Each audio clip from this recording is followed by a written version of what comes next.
All right, what's up? How y'all doing? I got this one girl with me here. What's your name? I forgot. What's your name? I didn't bring anything. I'm just here as a passenger. I mind controlled her as her handler. I used the seed phrases to unlock her wallet, which is the mind control device that I used to finally get her to come on a stream. I had to mind control her. She didn't want to come on streams with me. I'm too mean. She said, I want to be on a mean man's internet stream. You gotta be sweet. I got this weird hair. Is it still sweet cream? It's sweet cream, yeah. I'm trying to get away from sweet cream. I want it to be glorious E-Celebrity Diva locks. Reaching maximum sweet cream. I think I'm going to turn this light off. It It's looks too good bright. though. I like it. Thank you. Appreciate that. Can everybody hear Jamie? Can I read the chat? She always has this... You have the sweetest, softest voice, and the chat can never hear you. I want to see who's here. Jethro. It's the same old crew. So if you're wondering what we're talking about tonight, it's not like the same old, same old. It's the same old, same old, same old. Where we talk about the stuff that we haven't talked about in a long time. Namely, mind control and pop stars. Nobody better than Jamie to be on for that one. Now, why are we doing this? Well, so a bunch of things popped up this last week I didn't even know about. I didn't see or hear about this Katt Williams interview that went mega viral. And I was like, why is Katt Williams in the news? I've forgotten about him. Jamie went to an event to try to give him her book one time. Yeah. What's the story with that? Remember he had that tour called Conspiracy Theory or something? Yes, talking to this. And yeah. I do remember that. I saw it in Greenville. I think it was like 2015. It was crowded, sold out. They loved it. Hootin', hollering. Did you stay for the whole thing or did you leave early? Yeah, and no, we got there and we saw all the acts before it. What do you call it? Opening acts? The opening act, yeah. Yeah. But everything was so raunchy. Like, yeah, it seems pretty gross. I don't know. Can you do comedy without talking about poo-poo and pee-pee? Of course you can. Sexy and bum-bums. Bum-bums. Yeah. Yeah, it's very easy to... And even, like, gross things, you can do it in the right way without being, in my view, really raunchy. I mean, I make a bunch of dumb body fluid jokes. I like the clean Family Guy comedians. I like Brian Regan. Tom Papa. Who's the pale guy? Jim Gaffigan. Powder? Jim Gaffigan. Oh, yeah. I like... You like wholesomes? Yes, wholesomes. Jimmy likes wholesomes, which is good. I think as you get older, too, you appreciate wholesomes more and more than when you're younger. You kind of think raunch and everything is funny. I think that there's a place for... potty humor that's not super gross because it's part of life. It's part of our reality. I have a theory about women comedians and why the meme is that they're not funny. It's not a meme. It's just facts. Well, because I think they're trying to emulate the potty humor and the raunch of like the men, and it doesn't. It comes out worse. Yeah. It comes across like twice as well, it makes you immediately like super unclassy. If you're really gross as a woman, it's like what? But they think that it's edgy and funny if they talk about something like that. Yeah. In my view, it's I love a good woman comedian that can just tell funny jokes and not be... I sound like an 80-year-old grandma. No, you don't. No, you sound like an edgy, truly awake woman, which is what I like. I think you're funny. That's why I always tell you you're like my best co-comedic writer person. Thank you. So you're actually really funny. Jamie makes me laugh all the time. And then the funny thing with her is that I make jokes all the time. And the weird part is that she'll hear it, but she doesn't get what I said until literally like 3 weeks later. She'll start saying something like, she'll start laughing in the bathroom and I'll be like, what are you laughing at? And you're like, blah, blah, blah, blah, blah. And I said that 3 weeks ago. You're like, yeah, I know. I just remember. They stay in the cache for a long time. There's like a queue, as the Brits say, of jokes and comments, and it's stacked up like 3 weeks, and then it finally registers like 3 weeks later, right? Because you're constantly spitting out jokes, and I just have to store it, and I don't have enough like RAM to actually process why that's funny. anyways. Right. People said in the audience, I'm simping. It's my wife, dude. I got to talk about how she's actually funny. I really do think she's only funny. Or the only funny woman in the alt media sphere. Let's see. Is there anybody else in the alt media sphere that even tries to be funny? I think women are funny in person. And when you're talking to them one-on-one, and when you talk about... they're less funny when they There's like three funny women ever, so sorry. Really... Kristen Wiig is funny. I think Who else? Who's the blonde chick? She's funny. She makes me laugh. The one with the faces and she snarls, she's funny. What's her name? No. From Smiley Face, the blonde girl from the movie Smiley Face. She's really Anna funny. Faris. Anna Faris is funny. Kristen Wiig is funny. That other lady from SNL else? is funny. The one that does adopt the cats. The one that's the Skittles woman. Yeah, she's all funny. right. Kate McKinnon. Yeah. I mean, some of her impressions are kind of funny, but I think that men and women just think different, and their approach to things is different. I think Natasha Leggero can be funny when she's not being raunchy. No, that's not her. Yeah, the one who like goes. She has a snort bit. Snort bit. Yeah, people in chat will know. Let me see. Yeah, you can. She's blonde. Roseanne. Roseanne can be funny at times. Yeah. Yeah. You know who actually is funny without, like, Joan Rivers? She was kind of funny. She was, like, sassy and would make pretty edgy quips, right? Mm-hmm. She made some pretty interesting Michael Obama quips, right?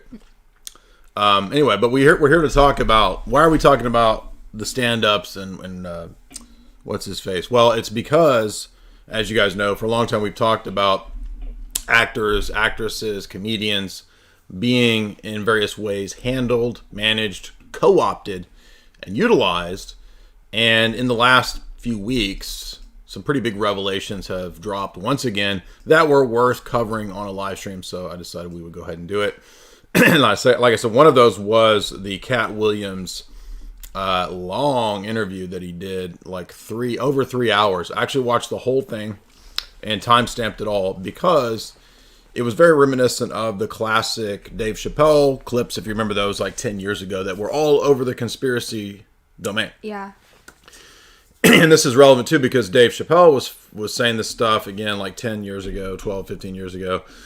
It's now back kind of in the pop mind because of Katt Williams kind of saying a lot of the same stuff that Dave Chappelle said, and back actually referring to the Dave Chappelle interview that was pretty infamous. It was like various clips of Dave Chappelle saying stuff like, I think it's been pulled from YouTube. If anybody does see it, go ahead and put it in the links and I'll play that clip.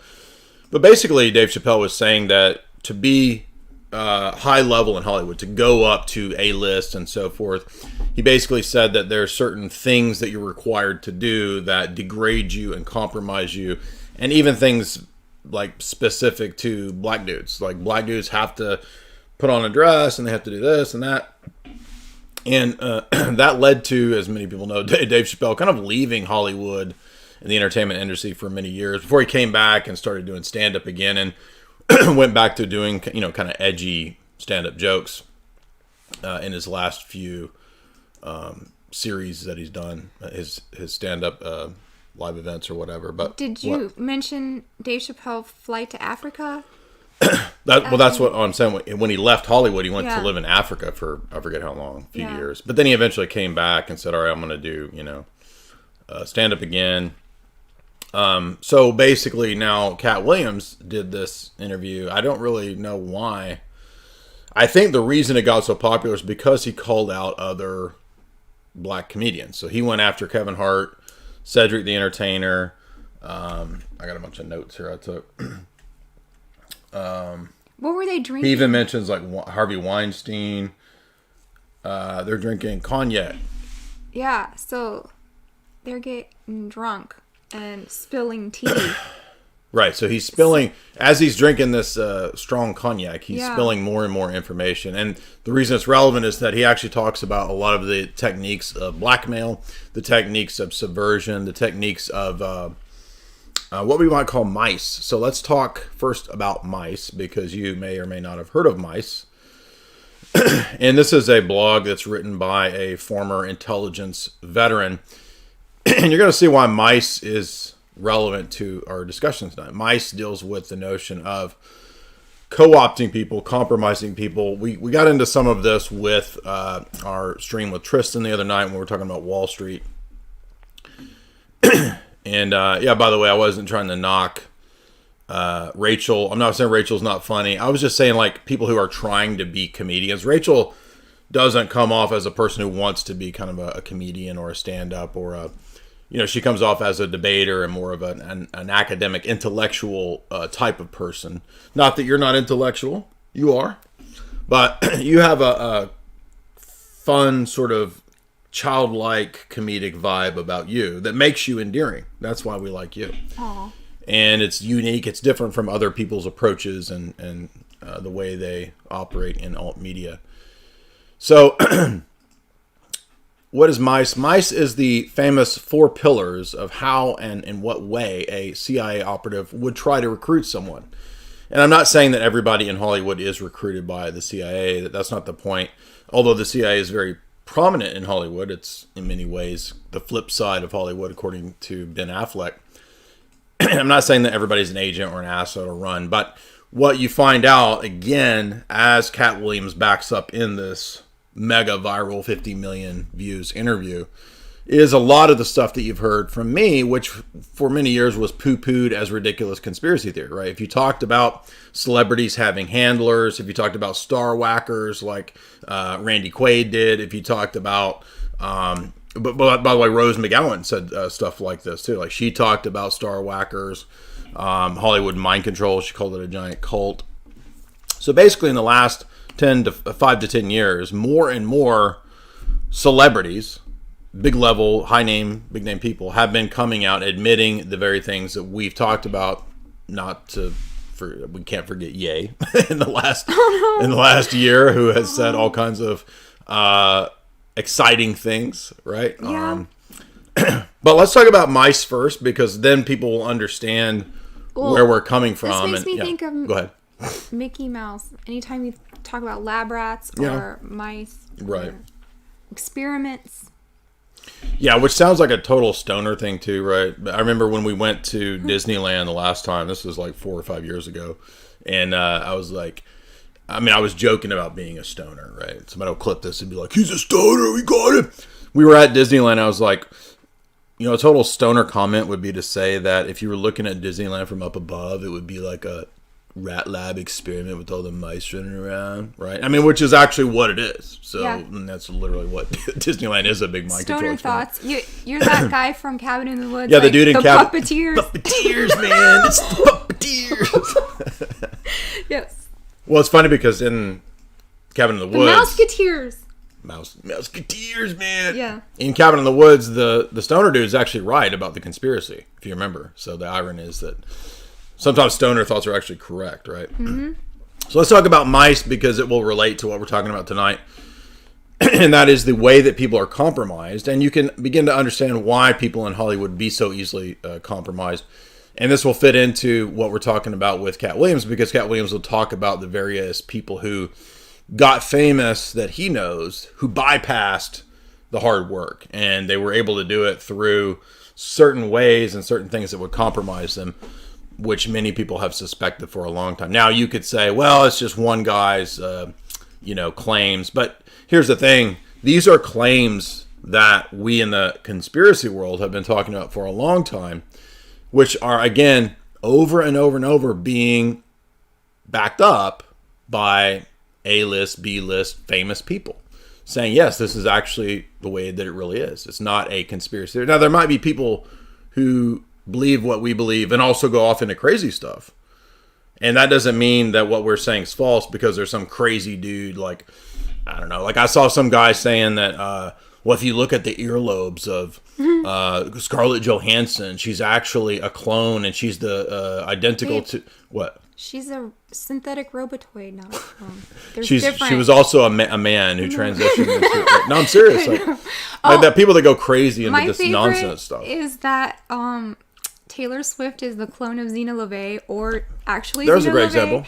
And Zena LaVey would be like 60 years old. I don't know where she's It's so at stupid, right now. yeah. And then the other stupid one is that John Benet Ramsey is Katy Perry. Have you heard that one? Mm-hmm. That's a new one, yeah. So I heard something today.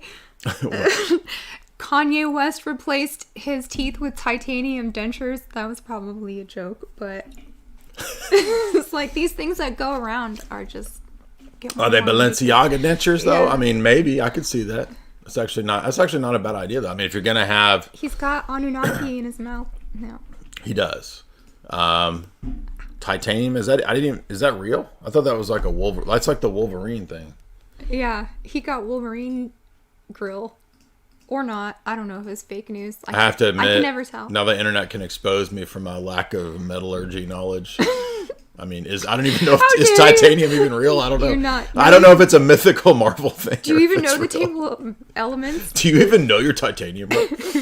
I'm being serious though. Is it real or are you joking? I don't know. The chat says it's real. That confirms it. So. He didn't. Kanye. No, they said titanium is real. Oh. Adamantine, is that what I'm thinking of?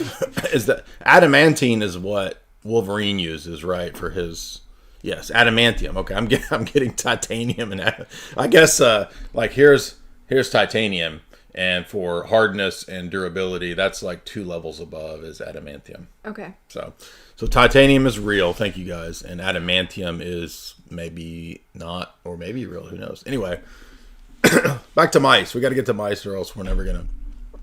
So this former CIA operative guy, he explains in a very succinct way that he says Gamal Abdel Nasser was president of Egypt. He was offered a bribe of $3 million by the CIA to join the Middle East Defense Organization. He took the money, however, he did not join the organization. I guess Langley does not always make good use of our tax dollars. CIA operatives are trained to recruit foreign people to spy for the U.S. Bribing them with money is one part of the game. The acronym MICE, M-I-C-E, represents the pillars of spy recruitment: money, ideology, coercion, and ego. You're going to see why that if this is normative in the domain of foreign operations, it's also very easily going to be transferable over into the domain of entertainment. And you'll notice the way Katt Williams talks about the various people that he knows about and what the claims that he makes is very similar to these types of techniques and tactics of coercion. Money, the first is the M. The M of MICE is money. The CIA bribes a lot of foreign people, especially when they have privileged access to secret information that their country doesn't want America to know about. If they need the money bad enough, they will sell their government secrets to keep themselves afloat. I don't understand why the money modus was solely used on a wealthy target like Nasser. It certainly failed and failed miserably. Money should be combined with other motivations and rarely should occur alone. There are much deeper reasons why people become spies for the CIA. By the way, this was also the reason that the CIA and the FBI refrained from using security clearances to giving it to those who have financial difficulties. And that's pretty obvious, right? You can see that a person who has money problems could very easily be bought by a foreign power, a foreign government, or something like that. And that's also relevant, obviously, for Hollywood. A lot of people struggling in Hollywood are going to be, waiting tables, right? They're doing stand-up at night. They're waiting tables during the day. They're eager for any, job opportunity that they can get. So they'll jump at anything. Thus, people in the entertainment industry are more apt to, sell their souls for maybe not even the best job opportunity, right? Ideology. Oftentimes a person will volunteer the services to the CIA. They are called walk-ins. They are disenfranchised with their country's leadership, for example. In the Mission of Vengeance spy thriller, a former KGB agent tails a CIA spy master, Corey Pearson, into a nightclub in the Dominican Republic and tells him that he wants to defect, adding that he has much information on Russia's plan to undermine America's presence in the Caribbean. People who volunteer out of ideology actually sympathize with the adversary. The KGB agent in this spy fiction novel despised Putin's Russia and was robbing the Russian people, supposedly, right? In real life, for example, Oleg Gordievsky was a KGB agent and longtime mole for Britain's spy agency. I think this is the movie, we covered this, or you may not have been on that stream, but this is the one with Benedict Cucumber Snatch. Mm-hmm. trying to remember the name of it, but it was an okay film, I think. So, but anyway, they made a movie out of Gordievsky's mole work. I think it's that one. Anyway, correct me if I'm wrong in the chat, but regardless, he's a defector, right? So, or he was a mole, and then so he's talking about people who defect. Everybody's seen the Yuri Bezmenov videos, another famous defector. And the way this is relevant is that, people, it might not be so much ideology that would influence a Hollywood person, but it might be enmity or animosity for certain people or for competition. So that might be a way that we could apply ideology here. So he talks about various cases of that, and then he goes on to say the C is compromise. Now, compromise is really relevant too, because remember, although we're talking about the field of foreign operations here with this just sort of mainline CIA guy writing about it, this is also applicable to Hollywood and to the religious sphere. So keep in mind as well that in the religious sphere, subversion happens the exact same way. You get clerics who are compromised, or who are bought off, who are paid. I mean, I think that we could look at something like the Ecumenical Patriarch Bartholomew, the articles that Jim Jatras has written for several years about ways that it appears the EP was compromised by Washington and the State Department, will be another example of this. And so compromise is very useful because you get the spicy dirt and ways to get your enemy to cooperate. It creates an unstable, wobbly relationship, however, between the spy and the handler. Now, obviously, this is really relevant because a lot of the information that Katt Williams discussed was actually compromise, right? So a lot of these famous stars were compromised, and according to him, right, it's a lot of fake and gray booty stuff, basically, right? Mm-hmm. You understand what I'm saying? And they have to be comfortable wearing dresses and disguises and... Well, I think the thing is that let's make sure that you are willing to do whatever we say, and the more that you rise in the ranks, the more degrading dirt we want on you, because that ensures that you won't ever break the ranks, right? Mm-hmm. Right? Mm-hmm. Who was the host? Do you remember? A former football player, Shannon Sharp. I'm going to play some of the clips here in a second. I just want to finish this Mice article because it's very relevant.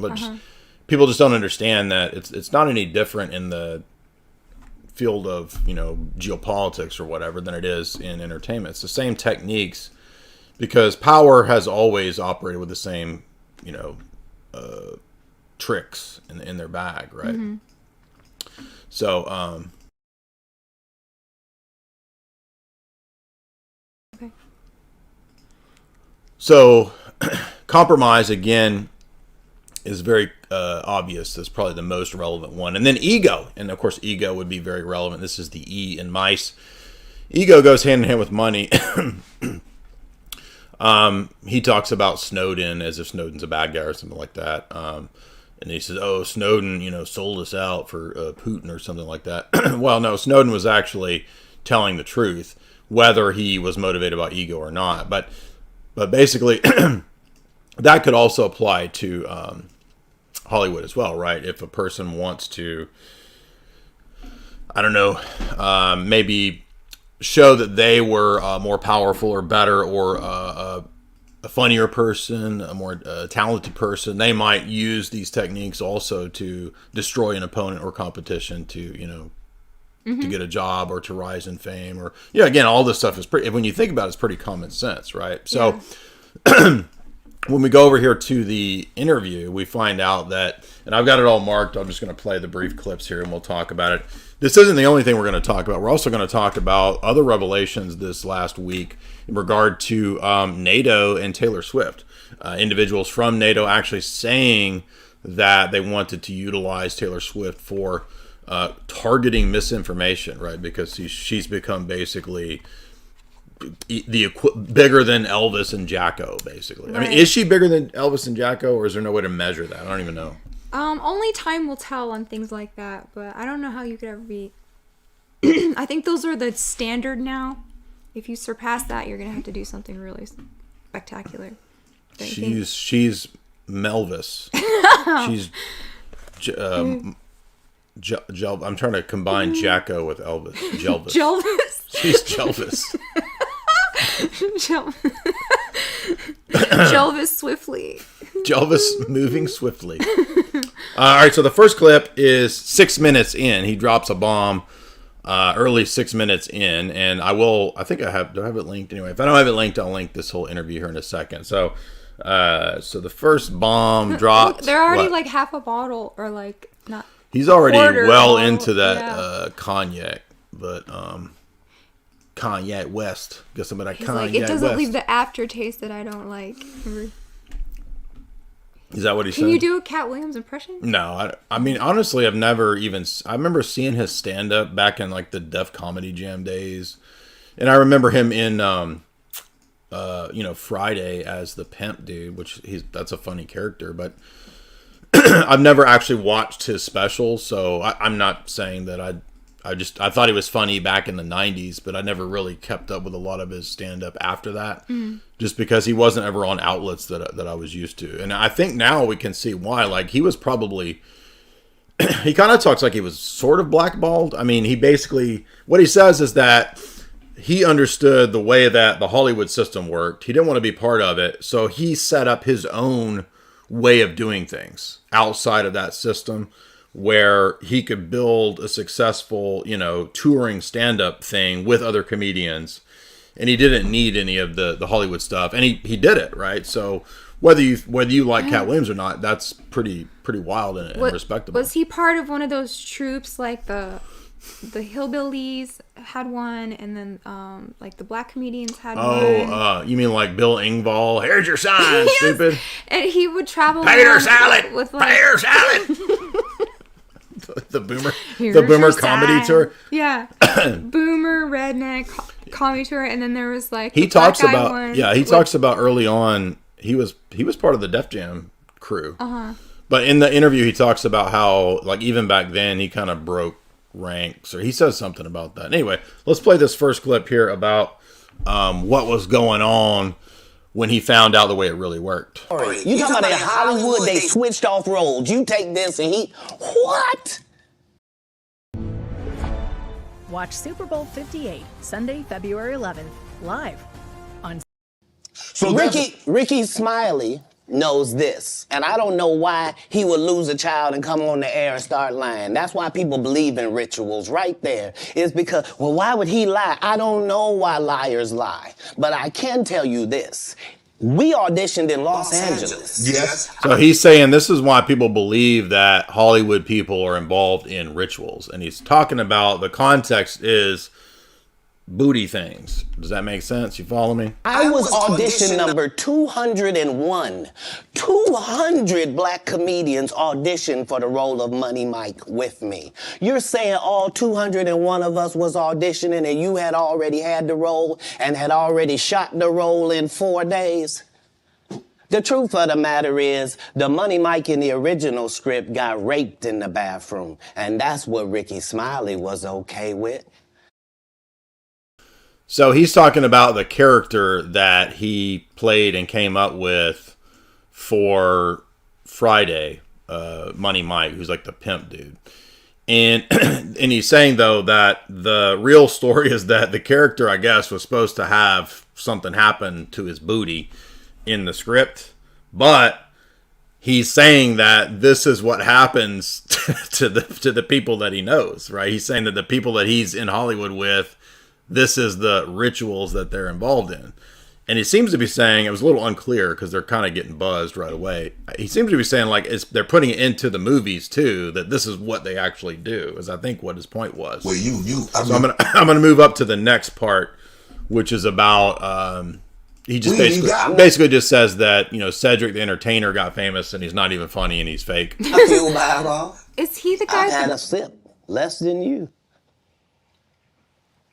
The truth don't need motivation. I'm just saying I can't let these dudes lie. Cedric's sitting here telling you why he ain't a movie star. He over here look like a walrus. You didn't say nothing. He can't even get his arms off his stomach sitting over here. Why I'm not a movie star. What? It's a situation. He never wrote anything. Remember when Cedric the Entertainer started. So he's basically saying that Cedric became, quasi, I guess for stand-ups, A-list, right? He's never written anything, and he's not funny at all. That's what he's claiming. So that's not a big deal. But just the context is that there's, rituals going on. Cedric the Entertainer's not funny. He's fake. Who's the one with the eye? Like, goes like that. I don't know. I haven't kept up with Def Jam comedians since Def Jam. Since the days of Def Jam. I can't picture Cedric Def the Comedy Entertainer Jam. in my head. I'll look it up. He's the dude that wears the hat. The silk suit and the top hat, or not a top hat, but like a fedora. Not exactly a fedora. It's more like a, I don't know, like a that guy. Yeah. Oh, okay. Anyway, so the next part, he says that this one I didn't get. I don't really exactly know what he's talking about. But he mentions that you're supposed to marry a weird white woman, and maybe he's just making a joke. He's like, if you a black dude coming up, you gotta marry a weird white woman.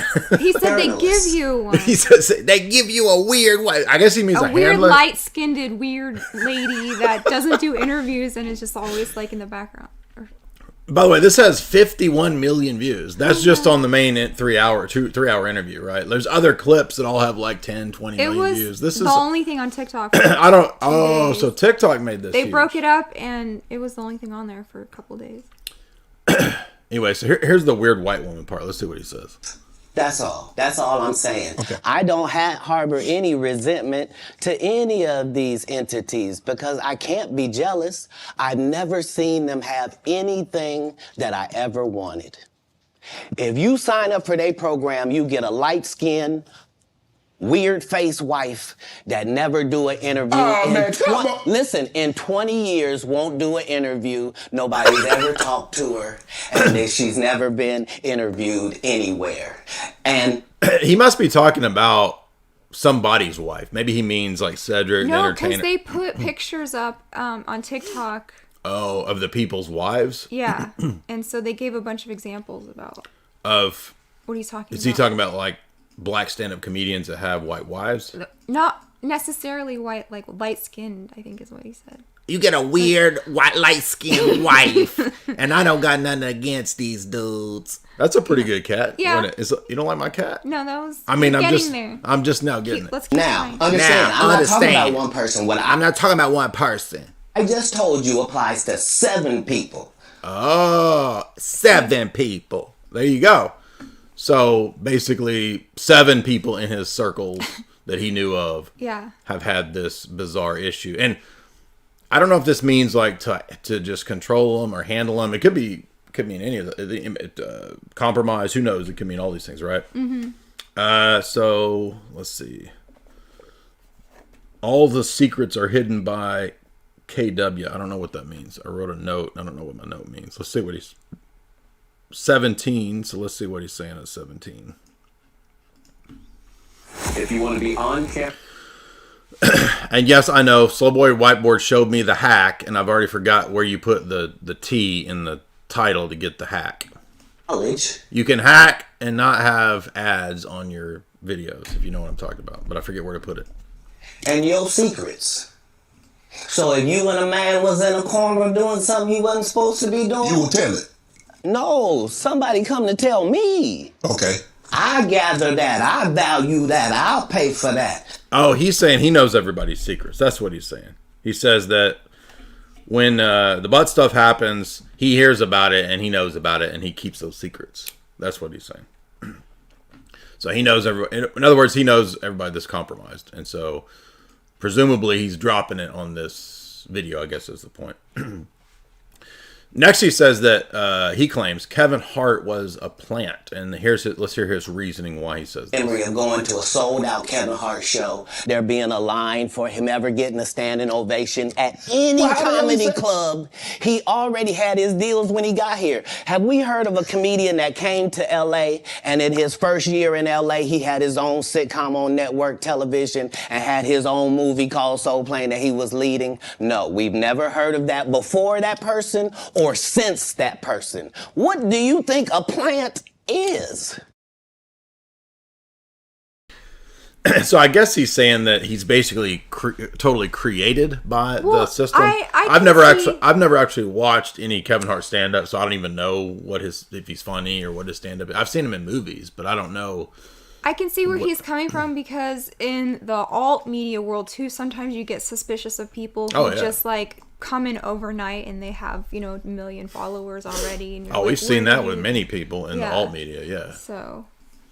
Right, like you've been in here putting in the hours, and then suddenly some goofball has 1 million followers out of nowhere saying the stuff that you said 10 years ago. That's every day in alt media. Well, and think about becoming a stand-up comedian in LA, like you have to go to the comedy store, and people steal your jokes. Yeah, and you have to show up and do your set, and you pay your dues, and for years and years and years of doing stand, and then some goober steals your jokes, right? And then he suddenly gets there and has Netflix specials and all that. It's so that's why he's saying that he's a plant. So I'm guessing he means that there's dirt or something, right?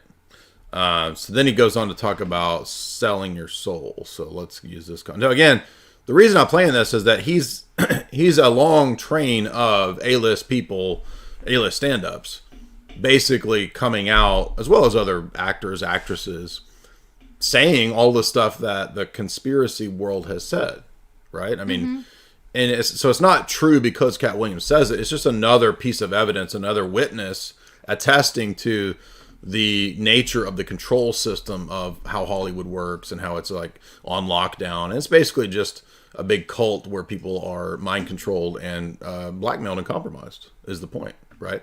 Yeah.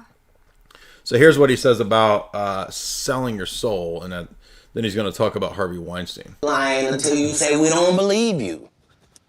Like, it's important in the checks and balances of the universe that liars not get to make complete narratives for themselves. Are you not afraid about being blackballed again? These are some power people. What do you mean again? These people are not powerful. Satan can't create anything. That includes blessings for his people. That's why, you know what the number one job of somebody that sold their soul in Hollywood is? That's deep. It's to act like it didn't happen. Yeah, he's actually theologically spot on here, right? Yeah. So, props to him saying the accurate theology here. I didn't expect the discussion to go there when I was watching it, right? That was kind of like dropping truth bombs. So, that was a good point there. And by the way, he has an interesting history where he was raised Jehovah's Witness and actually realized it was a cult and came out of it by. Yeah, he basically had to leave his family, which if you're a Jehovah's Witness and you leave, they basically excommunicate you and don't have anything to do with you. So he's basically went to Florida and was just homeless and then became a comedian, right? So that's pretty powerful, life story that he's got leaving that crazy cult. And yet he still realizes, God's there, God's good, there's the devil, right? And basically Hollywood's run by the devil is what he's saying. I want to remind you guys too that if you would, support the show via the Super Chat function. Super Chats are done through Streamlabs. You can leave me a tip. You can make a comment. You can ask a question. That's done through the Streamlabs link, which I'm putting right now in the chat right there. So again, this is pretty big level vindication. This is, if you don't know, he's one of the most successful touring stand-up comedians out there. He's been made mega millions just from his stand-up tours over the years. I think he's done, as he said, 10 or 11 specials. I'm not that familiar with Katt Williams' stand-up, but I was really kind of surprised at where this interview went and all the stuff that they say, because it really backs up a lot of what we've talked about, what we've written books on. Jamie's got 2 books that she wrote on Hollywood mind control. I wrote 2 books on Hollywood mind control. So, this was when I wrote these essays 10 years ago, and many of these essays were written, 10, even 12, 13 years ago that became the books. Like, you realize how derided and laughed at and mocked we were. I mean, Flip City sent me a tinfoil hat. I've got my tinfoil hat from Flip City magazine. Shout out to Flip City because they did a special on you, boy. So there's my tinfoil hat from Flip City. But look, hey, we were right, weren't we? Weren't we vindicated? Trying to figure out last night, is it that way or this way? Well, I have a giant head because of all the computational power going on there. So so this is where I store all of the meanness programs to be mean to people. So I need a large head for all that computational RAM. So I think it goes like that. So there's my tinfoil hat. My book came out talking about Hollywood mind control a long ass time ago. A long ass time ago. How was that? That's pretty good. That was pretty long. Even these were pretty long ago. 2016. I mean, 7-8 years. That's what I'm saying, right? And yet, here we are, vindicated. Another famous celebritata person comes out saying what we say. How about Katt Williams, Jim Brewer tour, and who else? Oh, yeah, I forgot about Jim Brewer. He's always on those. He's also, he's been saying all kinds of conspiracy stuff of late. And I think Alex just had Jim Brewer on. I forgot about that. Yeah, I'd like to get Jim Brewer on. I mean, by the way, Eddie Bravo, he counts as a famous person who admits that a lot of what's going on is conspiratorial. So let's go. Let's say the next. All right, let me take this stupid thing off. The next thing is.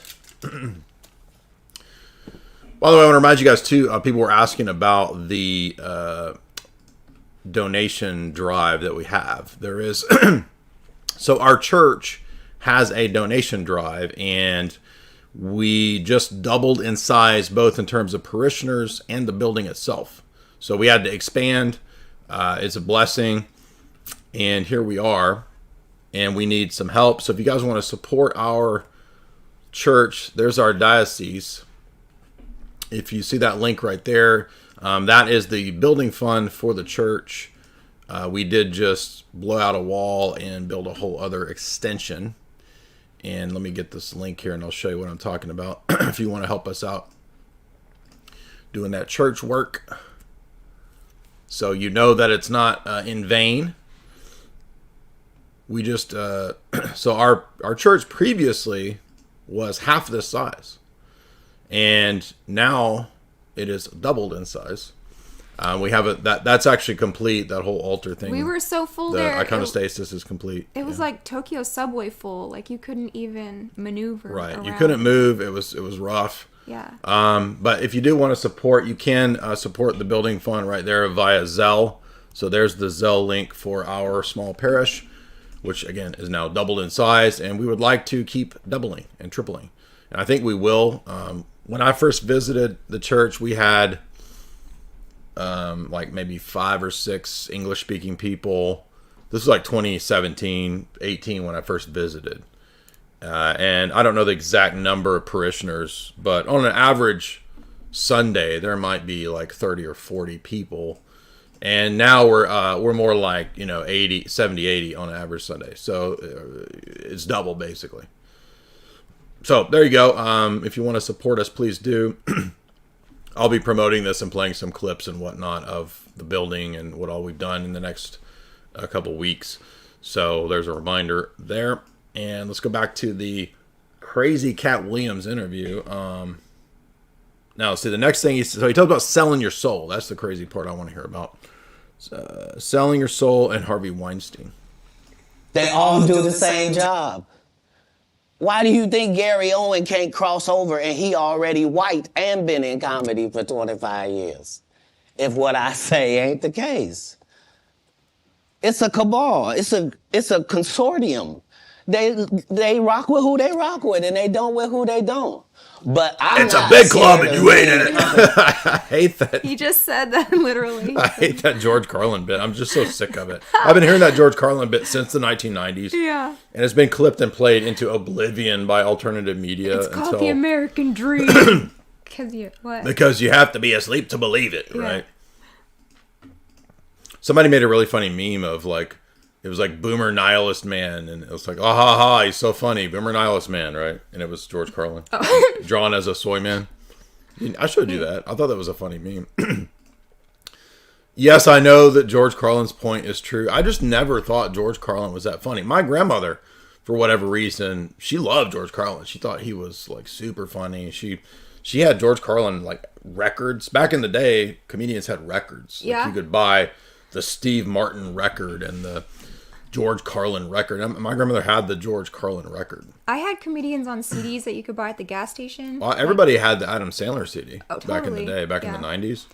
We had like Pablo Francisco and John Panette and the last comedian CD I listened to was Mitch Hedberg's.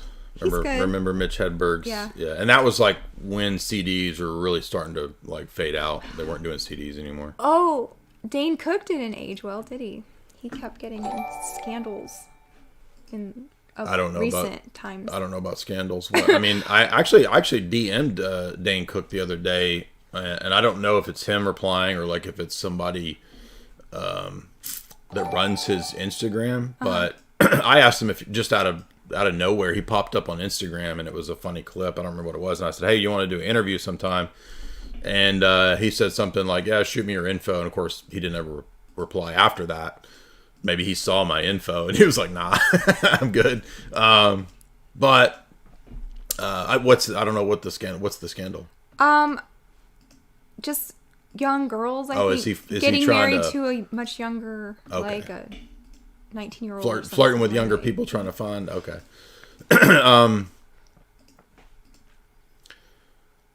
Yeah, people for a while hated on Dane Cook because they said he stole jokes, and I've seen one clip that looked like it might have been a stolen joke, but he was funny, and I thought he was funny. Yeah, in the 2000s, remember his jokes like years later when I thought Dane Cook was funny in the 2000s. I didn't think he was, and he actually had some pretty good like anti-Darwin bits. I thought those bits were pretty solid. I didn't see those. Yeah, he makes fun of Darwinism. Like I was like, man, that's actually pretty based for based Cook. But I haven't kept up with Dane Cook until he popped up the other day on Instagram, and yeah, I think a lot of people at that level, they feel like, oh, I don't want to get involved with anybody quote controversial, like this guy, who's this guy, what's this guy? Oh, Alex Jones, blah blah blah. You know what I mean? Mm-hmm. That's why I'm so like impressed that people like Jamie Kennedy, were cool enough to hang out with us and do podcasts. And anyway, so let's get back to. Let's see, the next comment is about Harvey Weinstein. Any more than you were when you lined up across from a superior team. Yeah, on paper, they're a better team. Right. They have all the assets and resources and we don't. But let us get on the line, boy, and see if that factors in. I guarantee you it won't. Wow. Because Shannon Sharp got to be a different person than that other person. Absolutely. And he always was. That doesn't change when I change teams. That remains the same. That's how a legacy is built. So all of it's these supposed to be the Weinstein part. It's supposed to be 22. shortcut takers. They canceled. So he's saying that they took the shortcut, meaning like earlier he means like the Skittles compromise is what he said earlier. Me for talking about Harvey Weinstein before the thing came out, but he offered to suck my penis in front of all my people at my agency. There you go. That's what I was looking for. So there's Katt Williams on Harvey Weinstein. Let's see. 29 minutes in. By the way, there was a video. Nobody will ever be able to find this.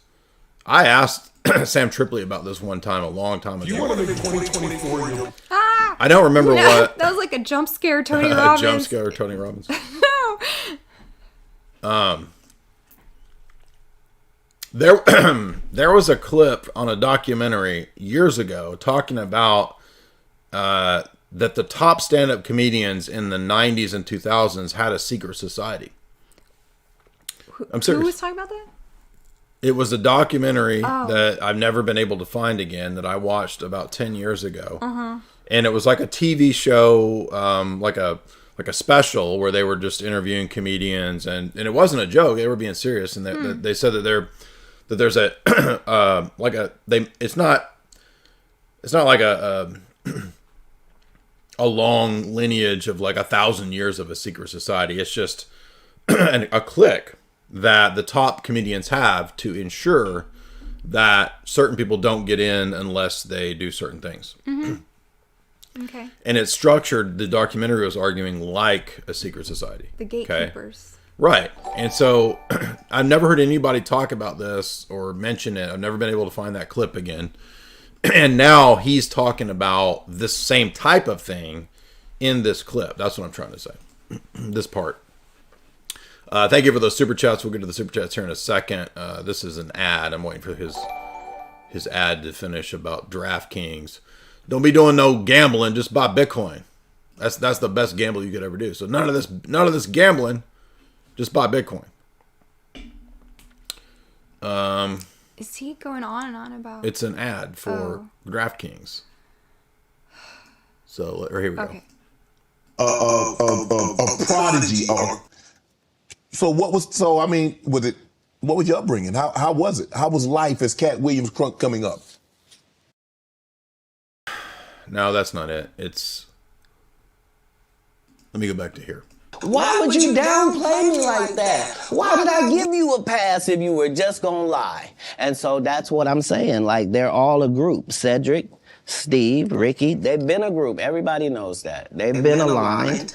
And so Cedric the Entertainer, Steve Harvey, Kevin Hart, I don't know who Ricky is. Who's Ricky? And there are these alliances in comedy, and if you stand against them, then they sometimes have a problem. But we don't let that change the content, because that's all you know me for, is that I'm quite likely to tell the whole truth and nothing but the truth, so help me God.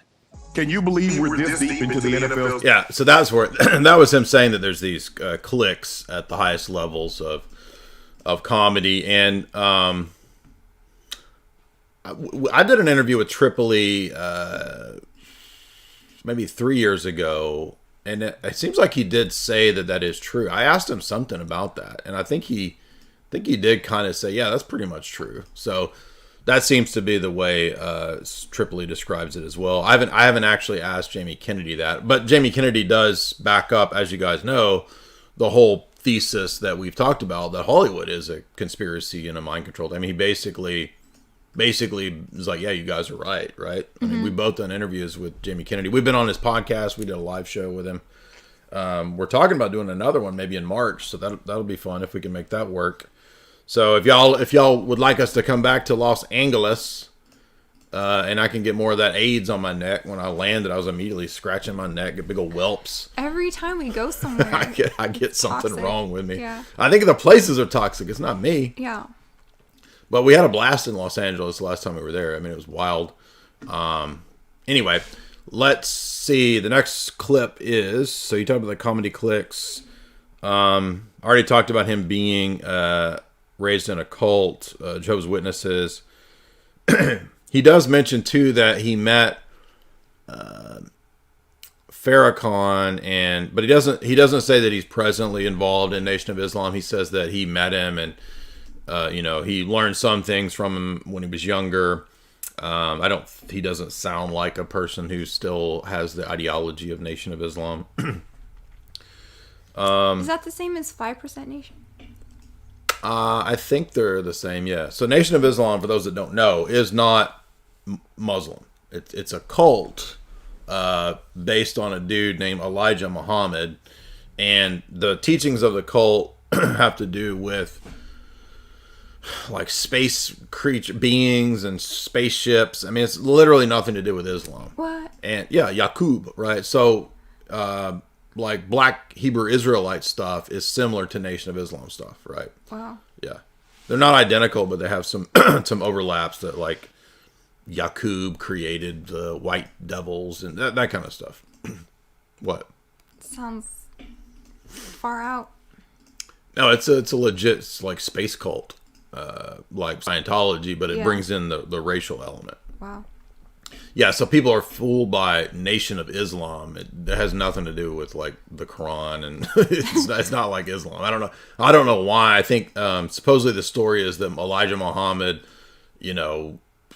read the Quran or something in prison or something and converted. I don't remember. I've done interviews with people that have studied it. If you go back into my archives, we did a Nation of Islam episode maybe 10 years ago. I don't remember all the details, but it's always the same pattern that you always see with all the cults: space beings and racial purity, all that kind of stuff. Let's see. The next thing up, let's see. He mentions, I think, Dave Chappelle here. Dave Chappelle's comments. The strongest candidate to be Joe. He says, let's see. Yes, he says that it had to do with putting the dress on, right? I do it too. Like, and people notice this, well, wait a minute, how come all of the people at a certain level, especially the black comedians, they make them wear dresses and do all this weird stuff?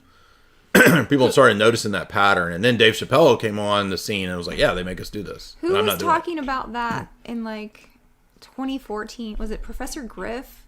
Oh, I forgot about Professor Griff. Yeah, he did talk about that. Yeah. So yeah, he Alex was talking about Alex that interviewed 10 years ago. Yes, Alex interviewed Professor Griff, another famous rapper, talking about, hey, Hollywood is a bunch of mind control. Well, he's talking about the industry, the rap industry. Mm-hmm. Obviously, it's no different, right?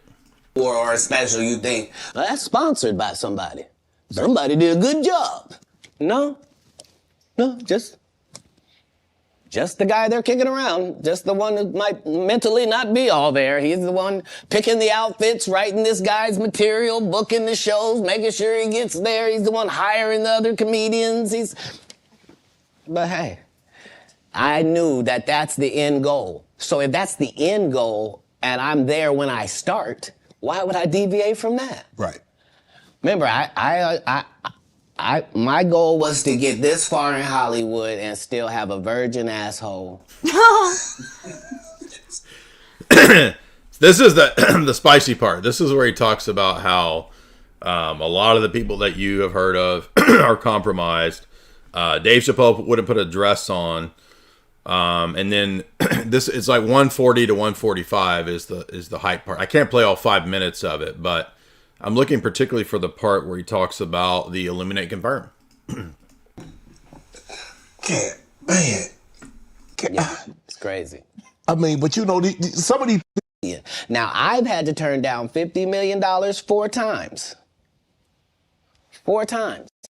As much as I'm proving it, you prove nothing. Why you think I speak with such clarity? I'm actually involved in each one of these stories I told you about. Right. Right. The one comedian, as we've been sitting here doing this interview, that you hold in very high regard is Dave Chappelle. Dave Chappelle walked away from $50 million. You said it was more. Tell the story. That's right. I'm going to let you tell it. No, you're I want you to tell it. You really are the best. So this is the part where he gets into the eliminate confirm with Ludacris. Proving it here today. As much as I'm proving it, you proving it. You proving it. Yeah, that wasn't the thing. It wasn't. People say that. He lost $50 million. No, that's not even close to what happened to this dude. And until you understand what happened to the dude, you don't understand what happened. Like now, here he's talking about Dave Chappelle walking away. That's the story he's talking about right here. No, not they offered him $50 million and he turned it down. Who gonna turn down $50 million? Now I've had to turn down $50 million 4 times. 4 times. Just to protect my integrity and that virgin hole I was telling you about. Right. Because P. Diddy be wanting to party. And you gotta tell him no. You got to tell him no. I did. I did. See, I got the receipts for everything I'm telling you. That's why I just say them so freely. Now, what were we talking about in terms of mice? Right? Because he's saying that P. Diddy, all of these people are involved in, Skittle stuff, right? Mm-hmm. What was the mice here? Recruitment? Money, ideology, compromise. The third of the mice. You here, get your notes. Thank you, sir. Thank you. Come on. Because early on you was accusing me of being... Katt, man. Yeah, it's crazy. I mean, but some of these people... Martin tried to put me in my first dress. When he had to go on his hiatus, he tell me, Katt, when I come back, I need you. You my young partner. You my brother in comedy. When I come back, just promise me Martin. Now he's talking about Martin Lawrence, right? And he's saying that Martin Lawrence tried to do this move on him where he was like, you're going to come into this movie with me, but you got to wear a dress. So you see, he's talking about the thing that Dave Chappelle talked about, that they make you put on a dress. At my next movie, it'll be me and you. We're going to do it together. We're going to do some buddy cop shit.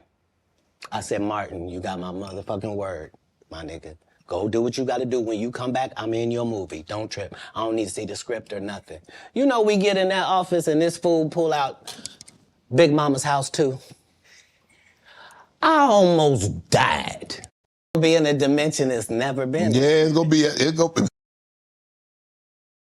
Comedians that play all the different parts, like Eddie Murphy and Martin Lawrence and well, he talks about Tyler Perry. No, not him. The Psyop Cinema guys did a podcast and they mentioned Eddie Murphy.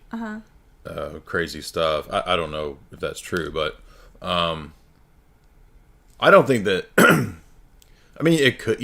I mean, I don't think that there's a necessary connection between playing a lot of characters and being Skittles or whatever. But I mean, certain comedians did seem to really enjoy dressing up like women, like like Mrs. Doubtfire. I can't watch that movie, like The Clumps. And so it's just like, ooh, that the whole thing's a turn off. Do you know what I'm talking about? The Clumps. The turds. I don't know. I don't know. Yeah. To me, it makes me think of like, because they're all crap. Fat and like, but it's fake fat. It's like fat suits and something about it is to me, it's not unsavory. funny. I don't like it. But the Clumps. Who's the Medea dude? Tyler Perry. Didn't he just take that same model from Eddie Murphy and just do the same thing? And like there's so many fart jokes, like grandma farting. No, I mean, to me it's terrible. I don't think I'm sorry, I never liked Mrs. Doubtfire. I didn't think it was funny at the time. I mean, no, I don't know. Where's my audience coming from? Mrs. Doubtfire is not funny. The Clumps is not funny. The turds, the chunks. Anyway, so he says the Illuminati part's what I want. Let's see, 236. Okay, I gotta go ahead. Excuse me. It's up to here, 236. Is this where it is? Yeah. Luda invited to Illuminati thing for $200 million. Let's see. Hello, America. Oh my gosh. Boomer Carnivore Trading. Carnivore Trading? All right, I'll sounds all right. And a man of God and humble and took the L's he had to take and didn't. I did see it was trending though, but I ain't know. I ain't know why, Cat. I don't. Let me go to this question right here. This question All right people that love the truth got to be happy if the truth coming out and lies is getting exposed. That's just what time it is. 2024, folks. Are you related to Luda? Here we go. No, so there was a crossroads where we were both invited to an Illuminati thing, and it had to be one or the other of us. And the decisions had to be made. So it was both of us, we were equal. One of us had to cut off all their hair and couldn't do the sideburn thing no more with the points. And the next person, they said, was going to get $200 million because they were going to pay him $10 million a movie to do 20 movies. And that's how the conversation happened. So I guess he means a party, like an Illuminati orgy part. I don't exactly know what he means by that, but he basically says that it was between him and Ludacris. And I guess he's talking about Fast and Furious because he goes on to say that this is the franchise that was like, I don't know, 20, however many freaking installments of Fast and Furious they've made. 20, I don't know, but it's like do Ludacris. I don't know how to do Ludacris. What do you mean? Do. What's his Fergie song where he talks about your shoe fetish? Like maybe that one. Your shoe fetish lifestyles. So Robin Leach will get jealous, right? Yeah. Anyway, I got enough lettuce to support your shoe fetish. What? That's I like your impression of Ludacris better than mine. That was actually funny. Okay. Both. Then he goes on to talk about the political parties. Both of them are bad. Yeah, exactly. Yeah, so the next scene, the next section, he just talks about how politics is fake and gray. Anyway, so that was the majority of the heated clips there, the admissions. Just yet another attestation to the stuff that we talk about. It's actually not that crazy. It's pretty much how Hollywood and the entertainment control system works. But he's not the only recent revelation. Here's a clip from child actress Jeanette McCurdy this week. This is from a while back, but it got retweeted. She was given money to talk about some of her experiences at Nickelodeon. Let's see what she says. What? I was gonna cover a book by her. It really? got buried in the pile. Yeah, so here's one. Let's see what she says. I just said, no, it's not happening. That sounds like hush money to me. Not doing it, not taking it. And then I do remember leaning against, I think I talk about this in the book, but I lean against my bed and I'm like, well, shoot, that could have put my nieces through college. Like, that was some good money. But I am ultimately proud of my decision there, wherever it came from. Even if it was informed by self-righteousness, I think that, I did something that was really hard to do. Oh my God, it makes me emotional. I'm proud of myself. Why? Why proud of yourself? I think I've chosen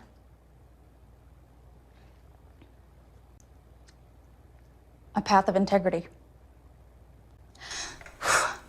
So I'm assuming that the story is that she was abused at Nickelodeon. Yeah, the name of her book is called I'm Glad My Mother Died. So there must be some big traumas that surround her about her mother and Nickelodeon. Oh, wow. So wait, was she, I'm not really familiar with her. Was she a child actress at Nickelodeon? Yeah. Okay. Now I'm looking for the Taylor Swift NATO clip. Let's see, where is that? Oh, somebody asked if what? Taylor Swift was a Monarch, if she had any Monarch programming. Well, we know that she comes from a Federal Reserve banking family. A lot of people don't know that. Do you know that? Yeah, I just talked about that on my stream. Oh, okay. Night. Well, tell us about, was it her granddad? It was like her great granddad was the Federal Reserve guy. And I have a whole stream. If you go to my page on YouTube and go under lives, it says Taylor Swift rituals, and we have a 3-hour stream. Okay. I think I've gone too far the other way, so I had it on here, and then I went to that other clip. Should be okay. It should be right in here, I think. No, come on now. Taylor Swift. Maybe I should just search Taylor Swift NATO, because there was actually a Fox clip that was pretty good where they covered not just Taylor Swift, but I think it was Jesse Waters. Did I send you that? I sent you that. Here it is. I found it. Okay. So here we go. She's been blanketed across the sports media entertainment atmosphere. The New York Times just speculated she's a lesbian. And last year's tour broke Ticketmaster. A tour that's revenue tops the GDP of 50 countries. I mean, I like her music. She's all right. But, I mean, have you ever wondered why or how she blew up like this? Well, around 4 years ago, the Pentagon's Psychological Operations Unit floated turning Taylor Swift into an asset during a NATO meeting. What kind of asset? A psyop for combating online misinformation. Listen. Now, keep in mind, right, her hubby or boyfriend or whatever he is, he's like openly now pushing Big Pharma stuff. Travis Kelce. Yes. Yeah. What all does she push other than, I mean, supposedly she didn't go along with this NATO thing, but I mean, they're already assets for like the establishment. Like, they don't need her to be a specific agent to combat misinformation. I mean, they're essentially already assets. But this shows you that what we're talking about is not crazy. It's not conspiracy theory. It's not far-fetched. Pop stars have for a long time been utilized by intelligence agencies, psychological warfare, social engineering strategies, techniques. This is just yet another piece of evidence confirming that. You came in here wanting to understand how you just go out there and counter an information operation. Well, the idea is that social influence can help can help encourage or promote behavior change, so potentially as like a peaceful information operation. I include Taylor Swift in here because she's, she's a fairly influential online person. I don't know if you've heard of her. Yeah, that's real. The Pentagon PSYOP unit pitched NATO on turning Taylor Swift into an asset for combating misinformation online. This is nothing new. In the 1950s, the government strong-armed Louis Armstrong into doing propaganda tours across Africa. The CIA did the same thing with jazz singer Nina Simone, except they did it without her really knowing. In the 70s, Nixon enlisted Elvis in his war on drugs. He gave the king a badge and named him a covert federal law enforcement agent.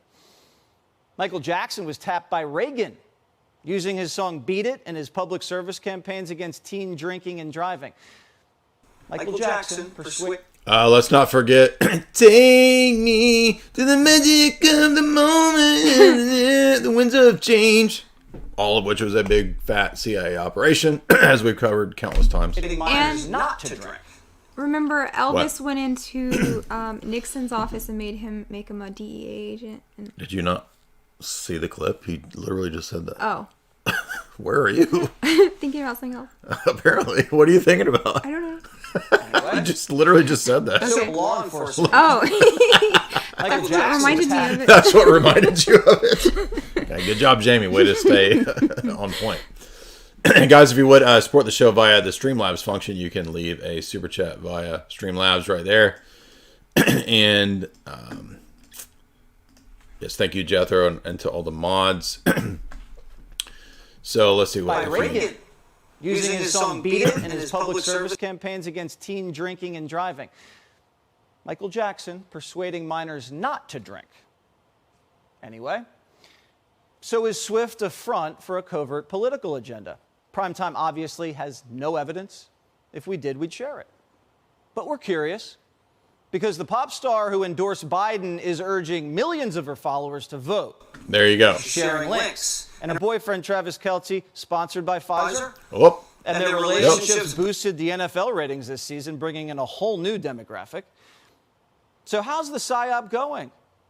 Very well. Well, as usual, Biden's not calling the shots because he doesn't even know who Taylor Swift is. He's confused her with Britney Spears and Beyonce. You could say even this harder than getting a ticket to the Renaissance tour or Britney's tour. She's down in, it's kind of warm in Brazil right now. Former FBI agent Stuart Kaplan joins us now. Stuart, is this feasible? Jesse, the deployment of a PSYOP in the United States in this day and age is still illegal. The national security law prohibits the deployment of PSYOPs. What? No, they they already, what was that, the Smith-Mundt Act, right? So I thought it's now legal to do that, right? Isn't that right? I don't know what you're talking about. We covered it for years on Boiler Room, right? The Smith-Mundt Act, where they made it legal to PSYOP the American public.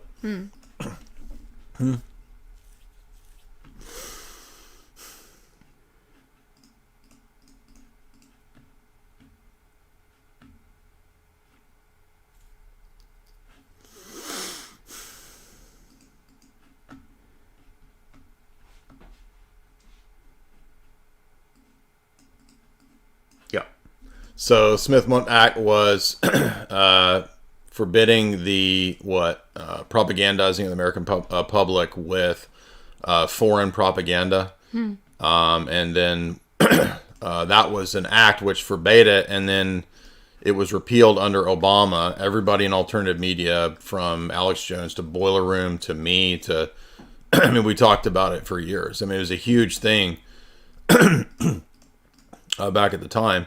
So I'm not sure why maybe it's illegal again now to do it. I don't know, but this guy's saying acting like it's still there. But are you, the people in the chat? Yeah, so they're right. People in the chat saying that's right.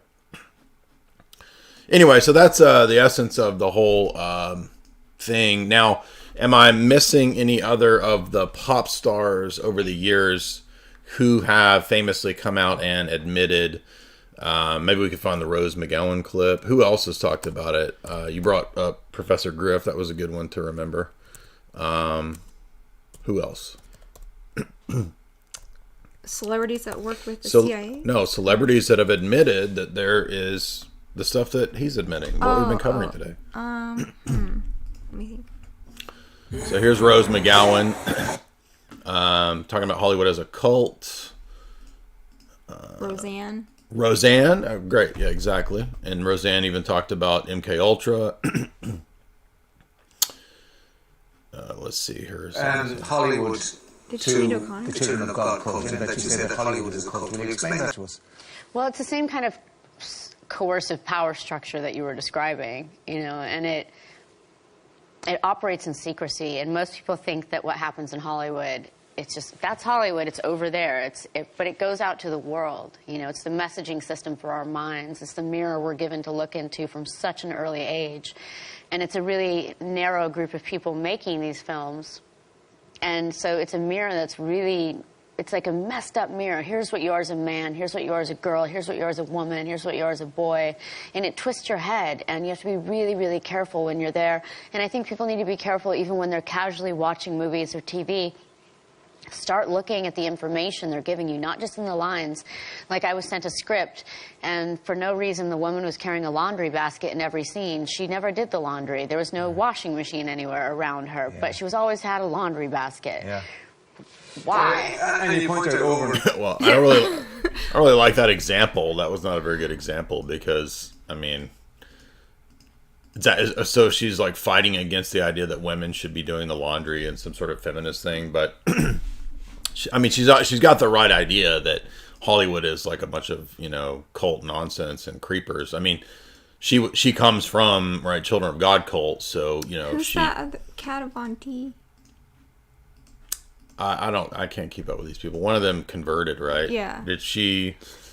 I think Theo Vaughn had her on just recently. Did she say that it's a cult or something? I don't know. I haven't kept up. Kind of from darkness to light. So basically. Right. Well, and of course I did the interview with Dorothy, and she claims that she was involved in the music industry, Satanism stuff. If you go listen to the Dorothy interview that I did. Jim Carrey says some things. He kind of did, but then somebody said Taryn Manning recently did an interview talking about the gold juice. Yeah. Now, what were people? Does this mean? A drink of chrome? Is that what we're talking about? What is that supposed to be? I think that's what it's supposed to be. She said that they offered it to her and said it was like immortality and you'll have everything you want. They offered it to her twice and she turned it down. So is it symbolic for selling your soul, or is it an actual thing, like an actual drug? She doesn't know what was in there. Nobody knows, really. I was like, remember Ormus when that was a thing? Yeah, somebody said Cousin Eddie. Yeah, I mentioned Randy Quaid at the beginning, Starweckers. Yeah, Mel Gibson for a long time absolutely has said Hollywood is corrupt. I don't think I've played that clip in a while, though, where it was actually an old 90s clip of Mel Gibson where he says that it was dark. He realized back at the time it was dark demonic forces. See if we can find it. Here it is. I think this is it. No, that's not it. Christopher Walken. No. Here it is. This is it. I had a whole bunch of weird paranoid suspicions about what the hell was going on because there was a lot of stuff I couldn't understand. Right. And nobody was really bothering to explain it to me. They don't. And I formed a bunch of opinions about the town and about the people in it that were like, surely that couldn't be, because a whole place can't be like, Weird Town, where the stranger wanders in and all the people are in the bar and they all shut up when he looks at them and they tell you don't go into the house on the hill, and it's like that. And then you go away and you think, no, I was wrong. I mean, that's insane thinking. I'm paranoid. I imagined that stuff that couldn't be the reason for why so-and-so was acting like, could it? And then you find out later on the track that you are exactly on track. Oh, yeah, With right. a lot of this stuff. Not specifically on track, but that you could, that some of your worst nightmares were real at the time, and you think, No, he came to see me on a rooftop in New York. I said, hey, can I talk to you? And he said, sure. And he floated in, sideways, through a crowd of people. He was wearing black. And it was like one of those old vampire movies where they don't walk, but they glide. And he was a dancer, you know, so he has he's very, you know, graceful. Yeah. And he moved sideways, and he just sat down in a chair next to me. And it kind of frightened me. And he's a very smart guy. And we started talking, and I didn't, you know, say much of anything about reading the script, nothing. I just started talking about the Middle Ages. And he began to talk tortures. And we swapped tortures, because I'd read this book on torture. And I tried to recall some of the most heinous things I'd ever read in this book. And he was like, oh, and he'd try and top it. And and my assistant was there, and he left because he couldn't stand it anymore. Yeah. The air had turned cold. And then he left, and I wanted to leave. And because I knew that I didn't want to. So he's talking about the scenes in Braveheart, right, where William Wallace undergoes torture, and he's saying, I guess he's talking about some producer, right, and the producer seemed to be into it, is what he's saying. And he was getting scary. Yeah. And there's a producer I know, successful producer, I will not mention names, but his whole opinion about women on film, from beginning to end, is very brief.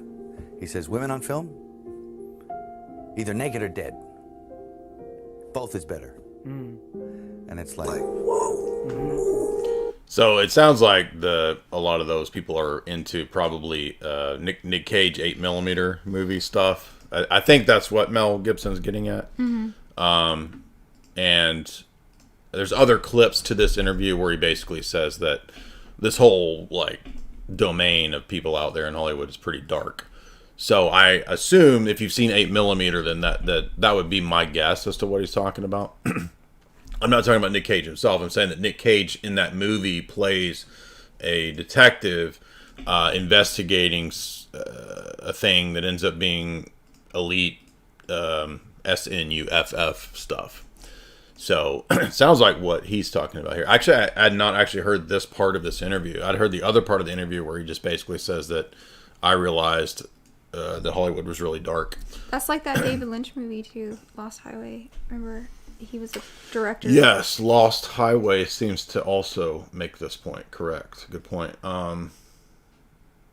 Somebody in the chat made a point too. I've already forgot. Yes, everybody forgets the Angelina Jolie clip.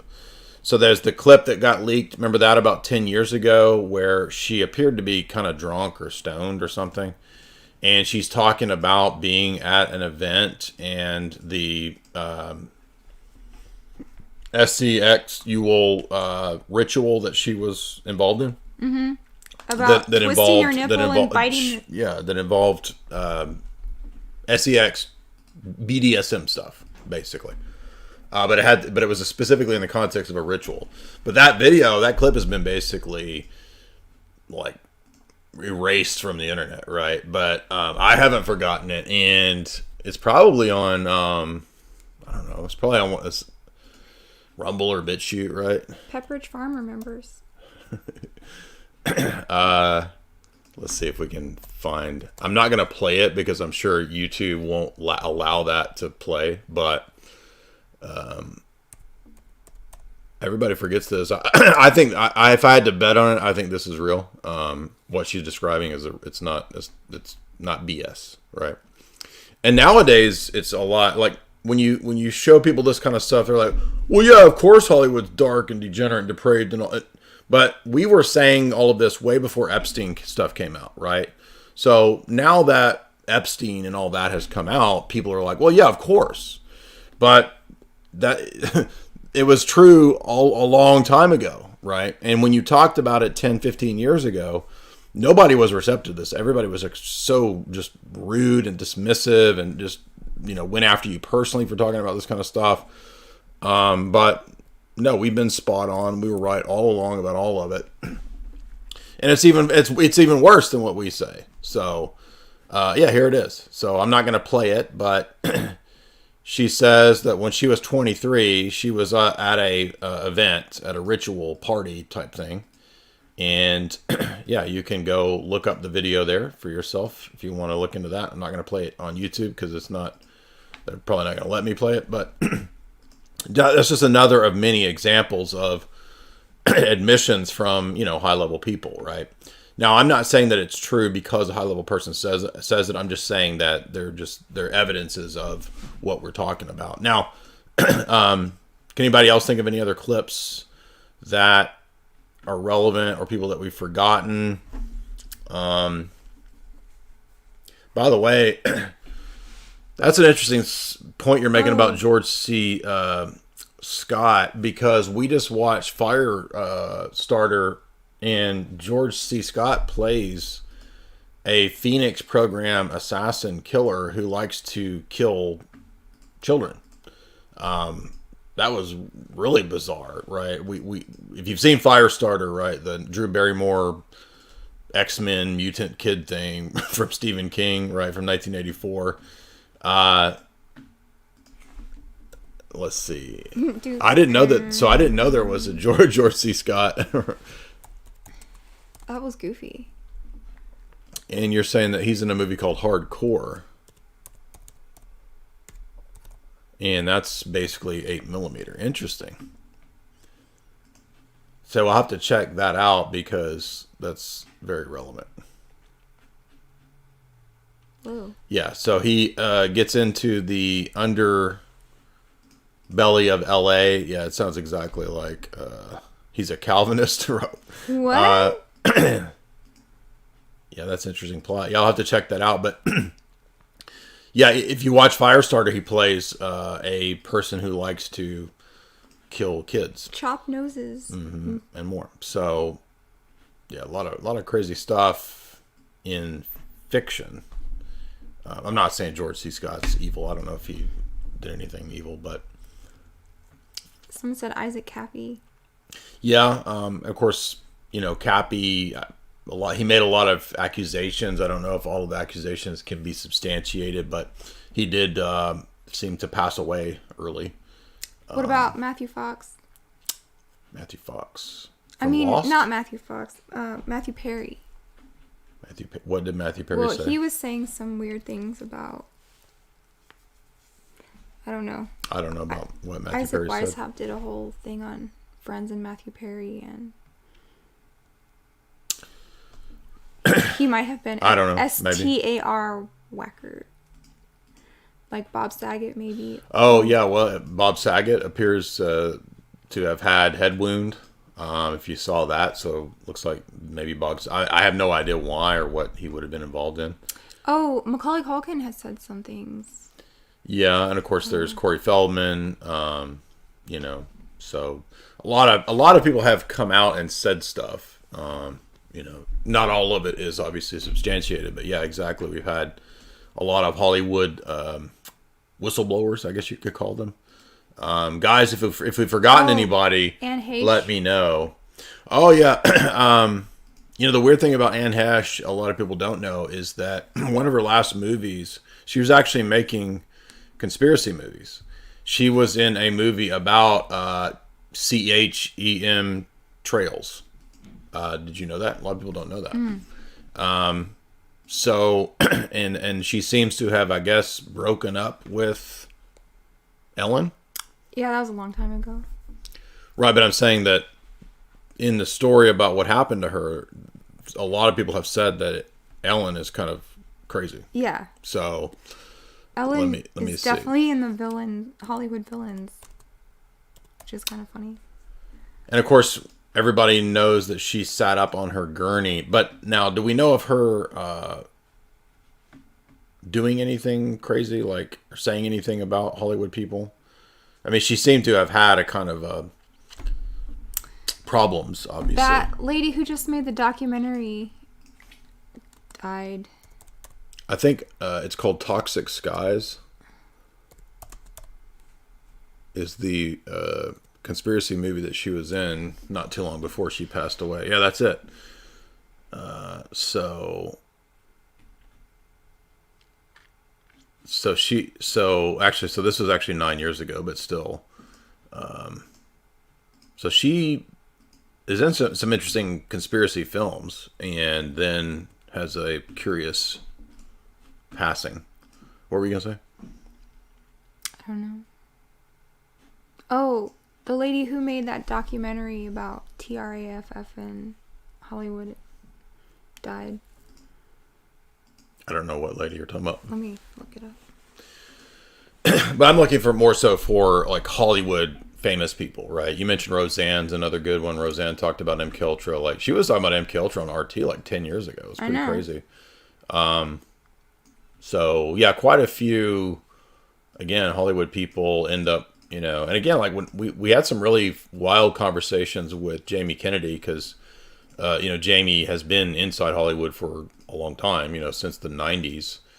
He was, you know, at the top of the list for billing, you know, in the late 90s, early 2000s. A lot of hit films, one of the best, probably the best sketch comedy show of all time. What? I can't remember. And you know, Jamie basically backed all this up as well. Did Norm Macdonald ever come out with anything about Hollywood being gross? Allison Mack is another example. Like she wasn't a whistleblower, but yeah, she's a great example. The NXIVM cult, another Hollywood cult that ended up getting. Oh, Bernie Mac. Oh, Vivian Kubrick. Vivian says, yeah. That was the comedian with the eye. Remember Bernie Mac? I remember Bernie Mac. Okay, that's what I was trying to think of. Well, Bernie Mac passed away. Was there anything suspicious about him? No, that was just what I was trying to think about. Right. So we got several super chats. Let's get to some of the super chats here. We got Curious Frog. You want to read that? No, let me read that. Okay. So I don't. So people are like the Sky Adam King says he wants to debate you. So I think somebody asked him on that show if he would debate me, and he was under the impression that was me asking to debate him. Never heard of that dude. Don't know who he was. And I've already got a debate scheduled with Jake, so not at the time. Maybe down the road I can arrange that kind of a debate. American Squidward, $2. So I have a Muslim debate already scheduled. Great. It takes a lot of time and effort to study specific stuff like Muslim metaphysics. American Squidward, $2. Great stream. You're awesome. Do you guys think that you would win in an 8-mile rap battle? As long as it's not an 8mm rap battle, right? No. Right. He says, who would win, T-Dump or Loft Dog? That would be a tie.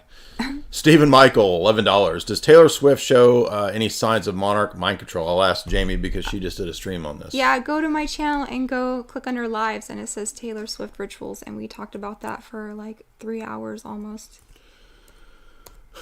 Well, again, if she comes from a Federal Reserve banking family, to me that would be.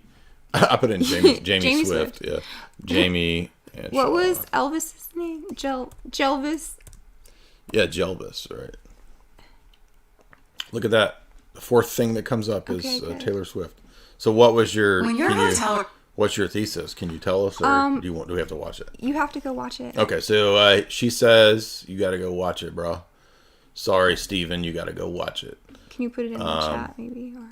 Yes, I will. So, and I'm not trying to be dismissive, but it's just that she did a whole big long live stream on it. I'll give you my opinion on it. To me, it doesn't look like she's